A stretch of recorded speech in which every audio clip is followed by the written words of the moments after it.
अमरावती जिल्ह्यातील वलगाव चांदूर बाजार महामार्गाजवळील शिराळा येथे एका निर्घृण हत्येची घटना समोर आल्यानंतर खळबळ उडाली। तरुणाची हत्या केल्यानंतर आरोपीने मृतदेहावर पेट्रोल ओतून जाळून टाकलं। मृताच्या शरीरावर चाकूचे अनेक जखमा आढळून आल्याने आरोपींनी सूड उगवण्यासाठी ही हत्या केली असावी असा अंदाज व्यक्त करण्यात येतोय। तर पोलीस मृतकाची ओळख पटवण्यासाठी प्रयत्न करत आहेत।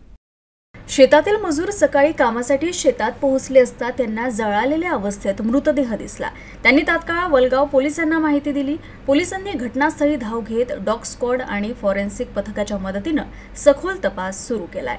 मृतकाच्या हातावर गोंदवलेलं नाव मारेकऱ्यांनी मृतदेह जाळताना मुद्दाम नष्ट केल्याचा प्रयत्न केला असल्याचं पोलिसांनी सांगितलं।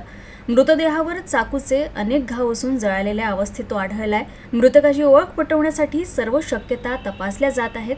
हा गुन्हा अत्यंत नियोजनबद्धरित्या केला असून घटनास्थळी मिळालेल्या काही पुराव्यांवरून तपासाची दिशा ठरवली जात असल्याची माहिती पोलिसांनी दिली।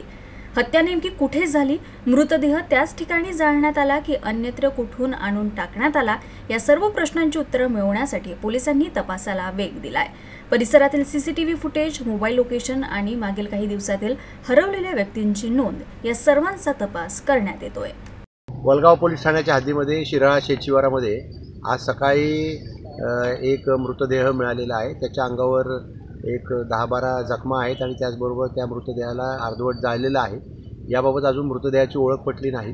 या शेतामध्ये ज्यावेळी शेतातला मजूर सकाळच्या दैनंदिन कामासाठी आला होता त्यावेळी त्याला त्या रस्त्याच्या थोडंसं आतमध्ये शेतामध्ये ही मृतदेह आढळून आलेला आहे। त्यांनी आणि गावकऱ्यांनी पोलीस स्टेशनला कळवल्यावरून तात्काळ पोलीस या ठिकाणी घटनास्थळी आलेले आहेत। अजून मृतदेहाची ओळख पटलेली नाही, परंतु वलगाव पोलीस ठाण्याचे अधिकारी आणि पथक त्याचबरोबर क्राईम ब्रांचचे पथक या प्रकरणी अधिक तपास करत आहे आणि योग्य ती कायदेशीर कारवाई अमरावती वलगाव पोलीस ठाण्याच्या माध्यमातून पुढे सुरू आहे।